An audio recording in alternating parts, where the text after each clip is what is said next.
Florencia Moreno, que a la vez va a estar conversando con el senador nacional Julio César Cleto Cobos. Buenos días, bienvenidos, buen día Florencia. Buen día Ariel, Nati, Javi, Anita, ¿cómo están? Muy bien. Gracias a Gustavo por la música, como siempre.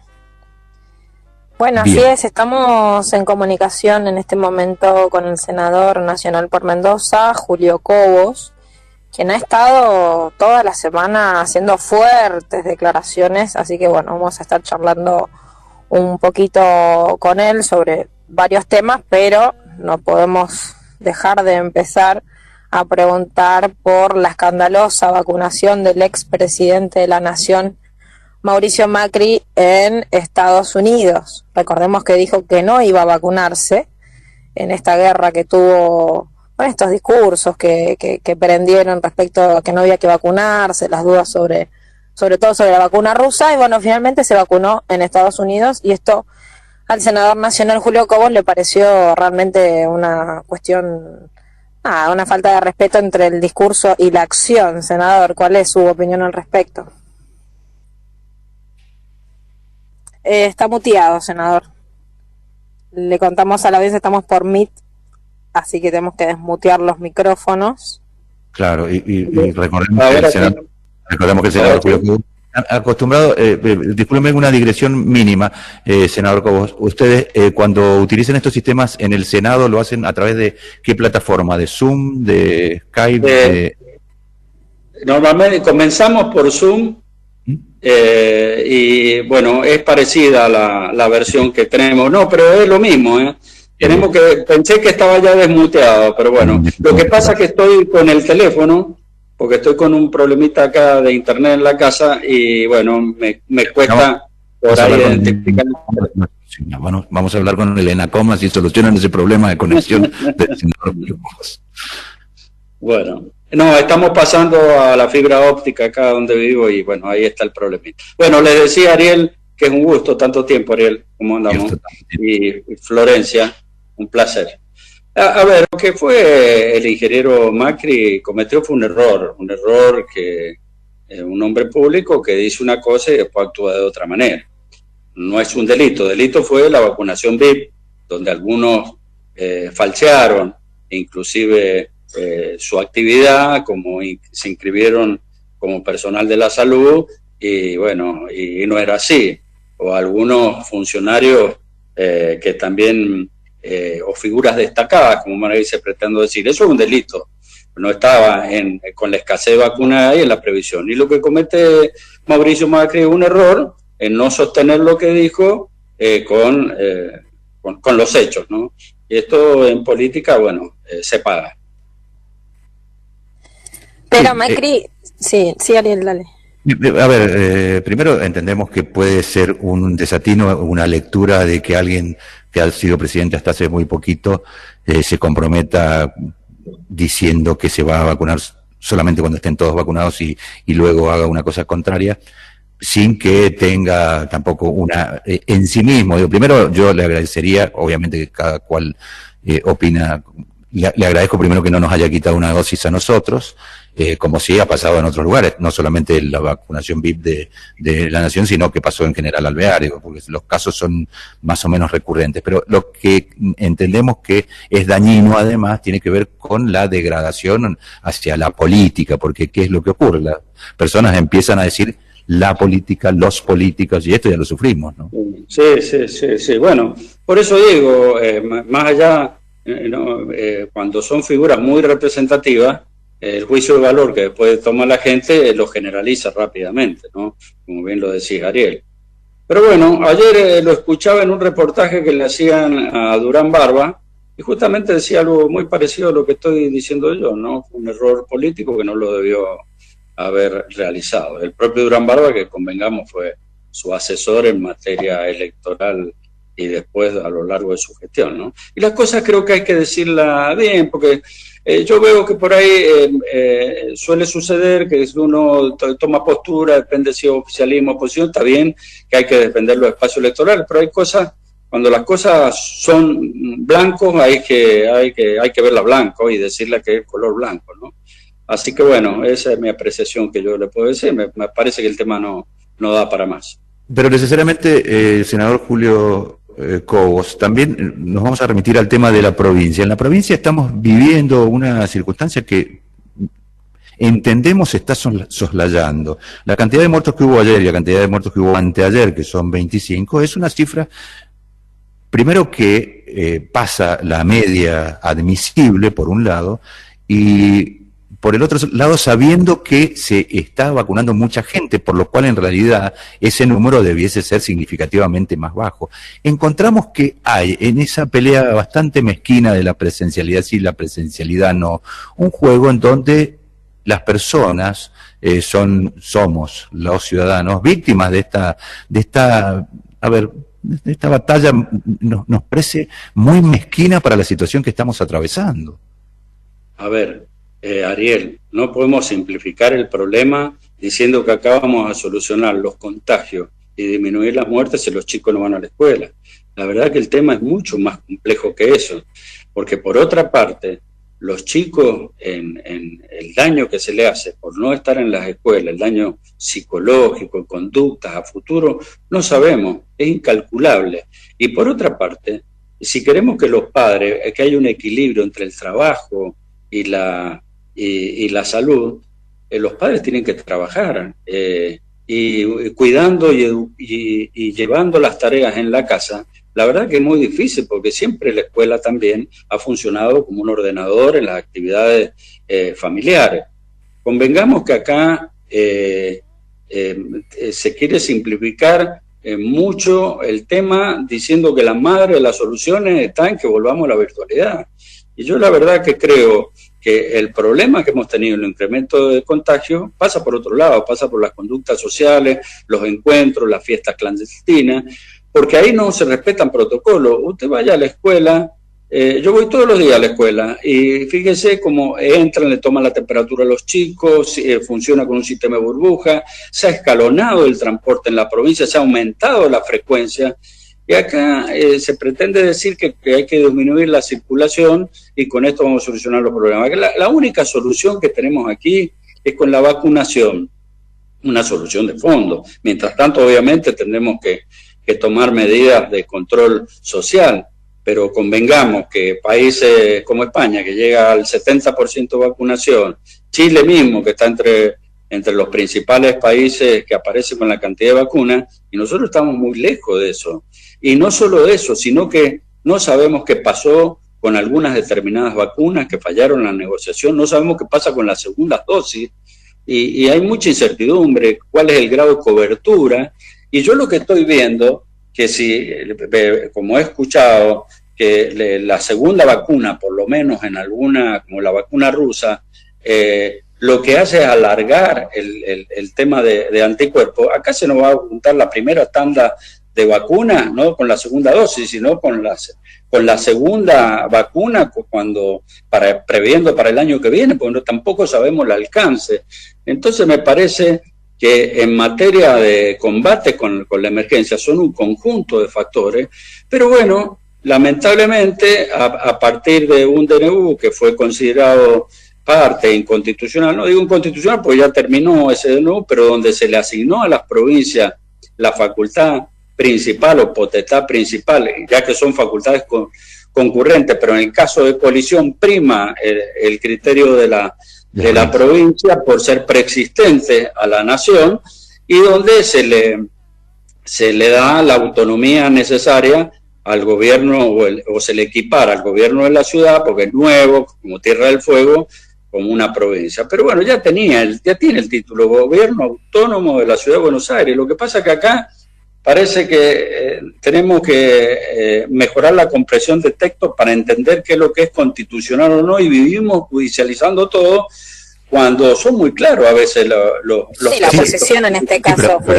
Pero senador, convengamos que en esto contribuyen ustedes de manera formidable, y me refiero a ustedes en este caso con la representatividad que tiene el presidente del Comité de la Unión Cívica Radical de Mendoza, alguna vez diciendo de la posibilidad de la escisión de Mendoza del concierto nacional. La verdad que no colabora en absoluto en esta interpretación institucional y constitucional del país. Y además porque disfraza situaciones en donde Mendoza, en absoluto, esto en los números fríos, esto sin entrar en alguna discusión que seguramente vamos a polemizar porque no nos vamos a poner de acuerdo, pero en los números duros de Mendoza le está yendo peor que a la nación desde hace varios años, incluido el periodo de Macri. Y no reconocerlo, también esto genera una actitud de irascibilidad de parte de los que lo sufren. Mire, la provincia de Mendoza, como cualquier provincia, depende mucho para su estado de bienestar de las condiciones macroeconómicas. Si usted observa, cuando la macroeconomía funciona, a Mendoza le va mejor que la nación.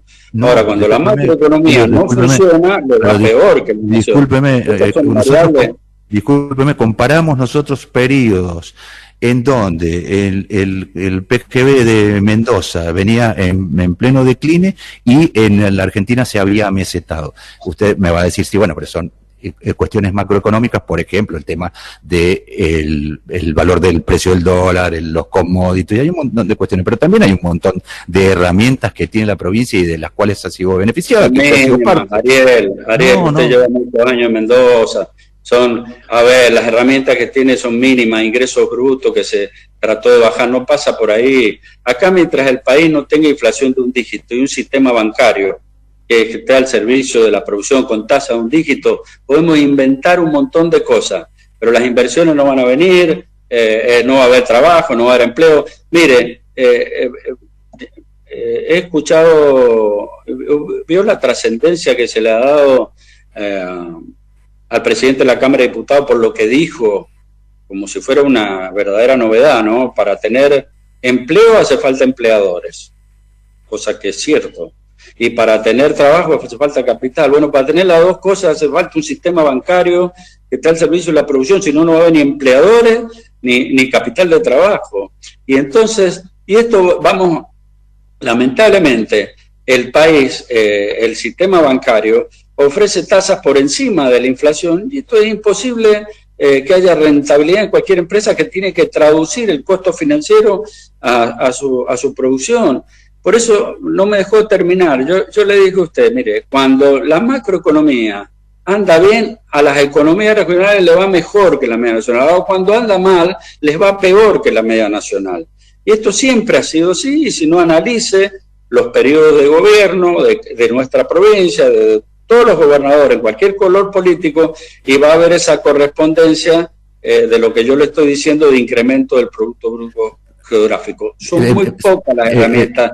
Senador, los datos que hemos obtenido son de la DEIE, o sea que son datos que son provistos por la provincia y que alguna vez inclusive fuimos elogiosos a propósito de que se defendió el sistema de la DEIE frente a lo que podía ser alguna malversación del INDEC. Por lo cual le tenemos que dar... Me tocó a mí esa etapa. Sí. Perfecto, por eso damos crédito cuando corresponde. Con esos datos, si comparamos la evolución de Mendoza, sobre todo desde el 2016 hasta hoy, en comparación con la evolución del país, y vemos que Mendoza va claramente a un decline de su economía, de su matriz productiva, de su empleo, de su... Tome otros periodos y va a ver que lo que yo le digo, cuando la macroeconomía andaba bien, anduvo por arriba de la media nacional. Pero bueno, a ver, usted me pide la opinión. Sí, eso es lo que me pregunta. No le doy mi respuesta. Bueno, respetamos opiniones. Por ejemplo, estamos discutiendo, estamos debatiendo. Pero esto de la generación... No, por favor. Esto de la generación, por ejemplo, de empleo y de recursos. Mendoza nos hemos jactado de nuestra capacidad de metalmecánica. Por poner un ejemplo puntual. Una empresa como Pescarmona, que está en situación de quebranto, realmente es muy difícil poder decirle al mundo que somos exitosos cuando tenemos una empresa en situación de quebranto. Ya me van a decir que no le paga Venezuela, que no le pagó Brasil, que los parques eólicos, siempre tenemos un motivo, pero de hecho, de manera taxativa no podemos decir que es exitosa una empresa que está en situación de quebranto, en absoluto. Y salimos a socorrerla con dinero de la nación. O sea, la provincia sale a socorrerla pidiéndole dinero a la nación. Es bastante incomprensible esto para la sociedad. ¿Dónde está el éxito y dónde no? El tema de Pescarmona, nadie puede negar que es una empresa que genera conocimiento y que el valor agregado ha sido siempre la capacidad de sus empleados y de los ingenieros que ha contratado, que cuesta mucho formarlo, y se lo digo como ingeniero civil que conozco el tema y que llevaba a mis alumnos a los laboratorios de Pescarmona, que eran los únicos que habían en el país con el grado de avance que tenían los laboratorios de hidráulica, ¿no? Y como también los alumnos de Ingeniería Industrial de la Universidad de Cuyo. Pero evidentemente hubieron muchas cosas, que no quiero hablar de ellas porque están formando parte de un proceso de investigación judicial, pero acá lo que se quiere es rescatar. Y en esto hay un acuerdo entre nación y provincia. Mire, la vez que logramos un acuerdo entre nación y provincia, a mí el propio ministro Culfa me ha consultado por este tema y me ha anticipado cuál iba a ser el derrotero. Lo hemos hablado con el gobernador, y ha sido un acuerdo entre nación y provincia para ver cómo se puede rescatar, sobre todo la formación de conocimiento, que es un patrimonio que cuesta mucho, más allá del nombre de Pescarmona. Así que Pescarmona no es una empresa más, es una empresa distinta, la cual merece un trato distinto, pero por los conceptos que yo le estoy diciendo. Bueno, entendemos que, de hecho, que lo tiene el trato distinto, bien distinto que lo que tiene el trato. Una persona que dijo, y como usted dijo, está en una causa penal, porque él mismo, se admitió que había habido coimas, esto que realmente, por eso nos cuesta entender esta transparencia, esta institucionalidad de la que a veces hablamos en Mendoza cuando conocemos algunos casos y siguen sorprendiéndonos.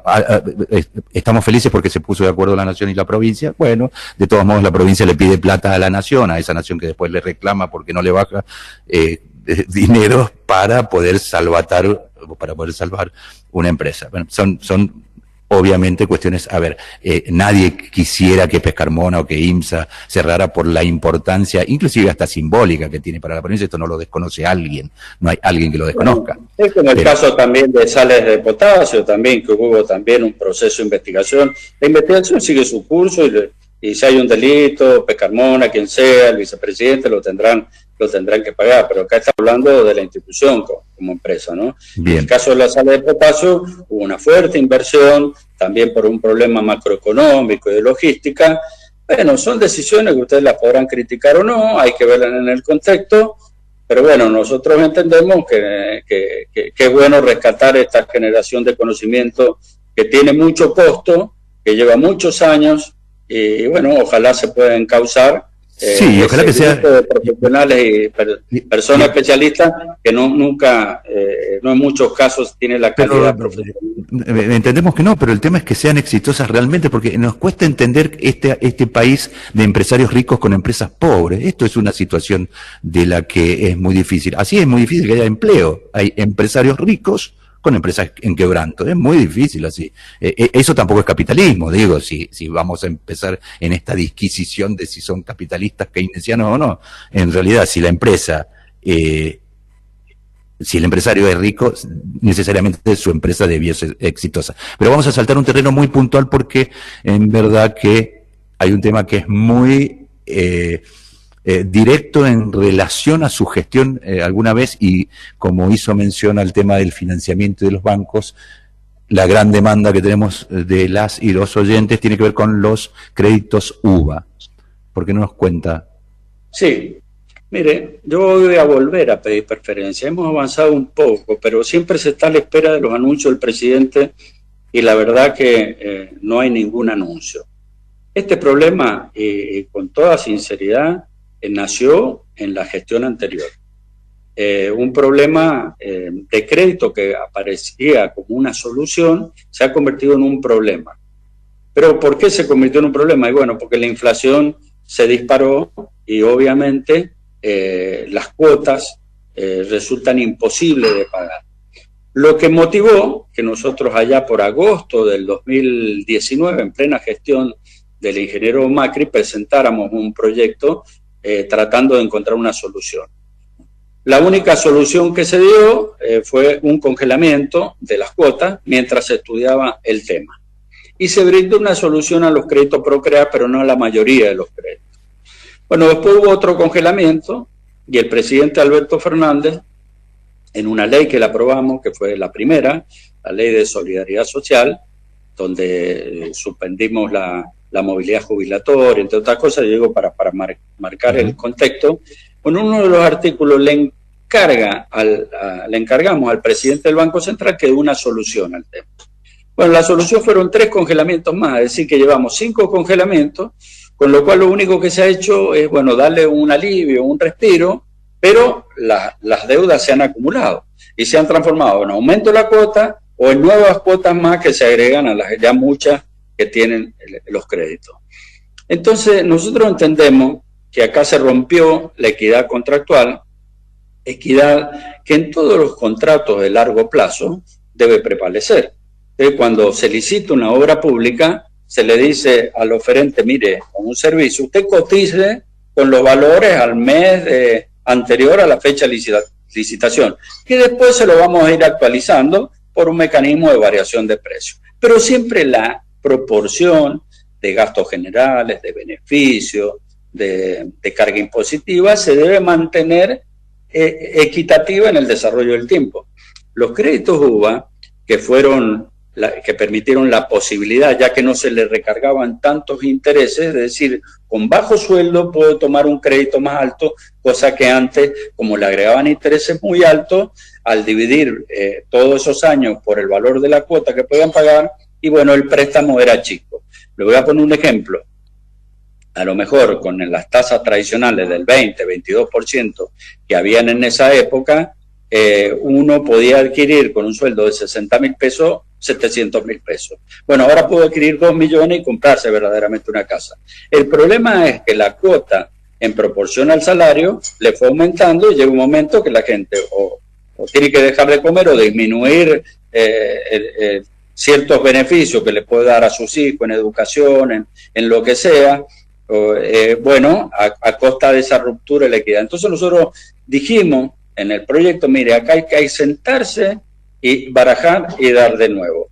Y lo que sí la cuota no debe superar un porcentaje de los ingresos, lo que sí la cuota, más allá del coeficiente de variación salarial, cuando se disparen más de un 10%, debe actuar un fondo estabilizador. Los intereses que se pueden devengar de impuestos a la ganancia debe ser aumentado. Hoy están congelados en 20.000 pesos desde el año 2003. Nosotros en la reforma que se hizo ahora por el tema de fiscal, por el tema de ganancia, para eximir a los demás de 150.000 propusimos actualizar esto, bueno, no se logró. Entonces son un conjunto de medidas, como así también bajar los intereses, porque además de la actualización del capital, los intereses que comenzaron en el Banco de la Nación con el 1,5%, el 3,5%, ahora están en el 12%. Y en los bancos privados la mayoría está por arriba de 10 puntos. Entonces, básicamente estamos proponiendo que se renegocie, que se tome fecha de corte el primer congelamiento, y a partir de ahí, bueno, encontrarle una salida. Salida para los créditos anteriores, pero también para los futuros. Yo le decía recién, si no tenemos un sistema bancario que permita el crédito, en Argentina el sistema financiero representa el 9% del PBI, en Chile representa el 100% del PBI. Bueno, ¿por qué? Porque hay estabilidad, volvemos a lo mismo, que no haya inflación y todas estas cosas. Pero mientras tanto, mientras convivimos con inflación en una macroeconomía que no termina de ordenarse, nosotros debemos encontrarle la vuelta al sistema financiero, sobre todo el destinado a vivienda, porque acá hay un montón de créditos prendarios, de auto, no digo de auto para uso particular, sí, pero, sino de camionetitas, taxiflex, herramientas de capital. Además, hay zonas de 105.000, son como 400.000, ¿no? Así que bueno, Ariel, hoy voy a volver a pedir preferencia en el Senado. Nos hemos reunido en la Comisión de Economía, pero presupuesto no nos da el ok para tratar el tema, porque se está a la espera de un anuncio, y bueno, nosotros queremos aportar ideas, nada más. No estamos condicionando, ¿no? Ojalá se dé, porque esto realmente genera bastante angustia, básicamente porque además hay quienes ya deben más de interés que de capital, por lo cual ni siquiera pueden deshacerse del bien como para terminar de pagarlo, así que realmente genera no lo terminás de pagar. Hoy te deshaces del bien, le entregás al banco todo y seguís endeudado. Esa es la verdad. Como siempre le agradecemos mucho, sabemos que sabe interpretar la vehemencia y las diferencias que vamos a seguir sosteniendo con el respeto que seguramente mientras no se pierda el respeto a la opinión y al pluralismo, bueno, esto es lo que nos enriquece, ¿no? Así nos hemos formado como nación. Muchas gracias, senador Cobos. Hasta luego.